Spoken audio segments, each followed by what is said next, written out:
السلام علیکم ورحمۃ اللہ وبرکاتہ۔ کیسے ہیں آپ حضرات؟ ہمارے کئی ساتھیوں نے فون کیا ہے کہ آپ ذرا اس کے اوپر بتا دیں کہ اگر رمضان المبارک کے اس مہینے میں کسی کا انتقال ہوتا ہے یا جمعہ کی رات میں کسی کا انتقال ہوتا ہے تو ہمارے یہاں سمجھا جاتا ہے کہ وہ جنتی ہے اور اس کی اس کا کوئی حساب کتاب نہیں ہے، اس کے اوپر کوئی عذاب نہیں ہے، تو کیا یہ صحیح ہے؟ تو اس کے جواب میں عرض یہ ہے کہ بالکل بھی یہ صحیح نہیں ہے، کیونکہ رمضان المبارک کی جو فضل ہے، جو اس کی قدر و قیمت ہے تو بہت ہی زیادہ ہے۔ جمعہ کی بھی اسی طریقے سے فضیلت بہت زیادہ ہے، لیکن صحیح بات کیا ہے وہ بتانا ہے آپ کو۔ تو ہمارے اندر جو یہ بات بہت زیادہ گردش کر رہی ہے بالکل بھی غلط ہے۔ ابھی تک جو ہمارا مطالعہ ہے یا جو ہم نے اپنے اساتذہ سے سیکھا ہے اور سنا ہے، اس میں کہیں پر بھی کوئی بھی صحیح حدیث ہمیں آج تک یہ نہیں ملی ہے کہ اس میں یہ کہا گیا ہو، اس کی وضاحت کی گئی ہو کہ رمضان المبارک میں مرنے والا ہر انسان جنتی ہوتا ہے، اس کا کوئی حساب و کتاب نہیں ہوتا ہے، یا جمعہ کے دن کے بھی۔ اس کے بارے میں آپ کو صرف ایک حدیث ابھی آپ کو بتاتا ہوں۔ وہ صحیح بخاری حضرت ابن عباس رضی اللہ عنہما سے روایت ہے، حدیث نمبر 5705، اور مسلم شریف میں آیا ہے حدیث نمبر 220۔ اس میں ابن عباس رضی اللہ عنہما نے فرمایا کہ رسول اللہ صلی اللہ علیہ وسلم نے فرمایا کہ میرے سامنے بہت سارے نبی کو پیش کیا گیا اور ان کی امت کو پیش کیا گیا، تو اس میں سے کچھ نبی ایسے آئے جن کے پاس صرف 2-3 لوگ تھے، کچھ نبی ایسے پیش کیے گئے جن کے ساتھ تھوڑے لوگ تھے، کچھ نبی ایسے پیش کیے گئے کہ جن کے ساتھ بس چند لوگ ہی تھے، لیکن ایک نبی میرے سامنے ایسے پیش کیے گئے جن کے ساتھ بہت سارے لوگ تھے۔ تو میں نے اللہ سے سوال کیا کہ اللہ تعالیٰ کیا یہ میں اور میری امت ہوں؟ تو اللہ نے فرمایا نہیں، یہ موسیٰ اور ان کی امت ہے علیہ الصلوۃ والسلام۔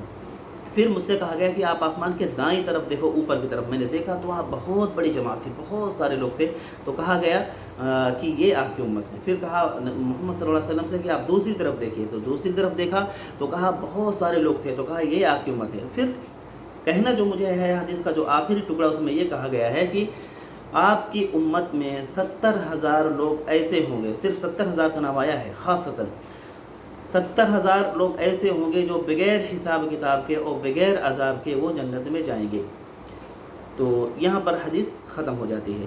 تو اس حدیث کو سننے کے بعد صحابہ کرام کے اندر بے چینی بہت زیادہ ہوتی ہے، اور وہ ایک دوسرے سے بات کرتے ہیں کہ کیا ہم لوگ 70,000 میں سے ہوں گے، یا ہماری اولادیں میں سے کچھ لوگ 70,000 میں ہوں گے۔ یہ باتیں چل ہی رہی تھی، تو اللہ کے نبی کو پتہ چلا، آپ ان کے درمیان آئے اور کہا کیا میں سن رہا ہوں؟ تو صحابہ کرام نے بتایا، تو اللہ کے نبی نے فرمایا، اس میں بہت ساری تفصیل ہے کہ جو اللہ کے ساتھ شرک نہیں ٹھہراتے ہیں، جو بدفعلی نہیں لیتے ہیں، جو جھاڑ پھونک نہیں کرواتے ہیں، وغیرہ وغیرہ، ایسے لوگ جو ہے ان 70,000 میں شامل ہوں گے۔ تو اس میں سے حضرت عکاشہ ابن محسن رضی اللہ تعالی عنہ، ایک صحابی، وہ کھڑے ہوتے ہیں اور کہتے ہیں اللہ کے نبی کیا میں ان 70,000 میں ہوں؟ اللہ نے فرمایا جی ہاں عکاشہ تم ہو۔ پھر اس کے بعد ایک صحابی اور کھڑے ہوئے کہ اللہ کے نبی کیا میں ہوں ان میں سے؟ تو اس پر آپ مسکرائے اور آپ نے کہا عکاشہ سبقت لے کر گئے۔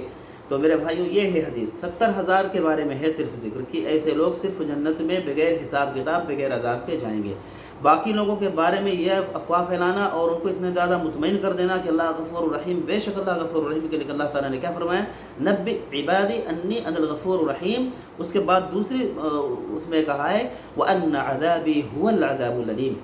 دونوں چیز کے بارے میں اللہ نے فرمایا ہے، تفصیل کے پاس میرے پاس ٹائم نہیں ہے۔ تو ایک دوسری حدیث جو ہے حضرت امام احمد نے اپنے جو مسند میں ذکر فرمایا ہے، یہ بھی اس کو علامہ البانی نے صحیح قرار دیا ہے، حدیث نمبر 22,813۔ اس میں یہ لفظ آیا ہے کہ اگر کوئی اللہ کی رضا ڈھونڈتے ہوئے ابتغاء وجہ اللہ صدقہ کرتا ہے اور اسی حالت میں انتقال کرتا ہے تو وہ جنت میں جائے گا۔ اسی طریقے سے کوئی اگر روزہ رکھتا ہے اور اسی حالت میں اس کا انتقال ہوتا ہے ابتغاء وجہ اللہ تو وہ جنت میں جائے گا۔ تو یہ بھی ہے، لیکن جنت میں جانے کا مطلب یہ نہیں ہے کہ آپ وہ چاہے شرک کر رہا ہو، کفر کر رہا ہو، کچھ شرابیں پی رہا ہو اور اپنی نگاہیں نیچے نہیں کر رہا ہو، بے پردگی عورتیں کر رہی ہو، پھر بھی جنت میں جائے گا، تو ایسا کچھ بھی نہیں ہے۔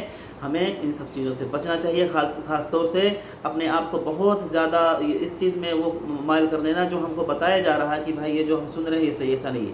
تحقیق کریں اور صحیح بات سننے اور اس پر عمل کرنے کی کوشش کریں۔ اللہ تعالی ہم سب کو صحیح بات اور حق بات کہنے کی توفیق عطا فرمائے، آمین۔ وآخر دعوانا ان الحمد للہ رب العالمین۔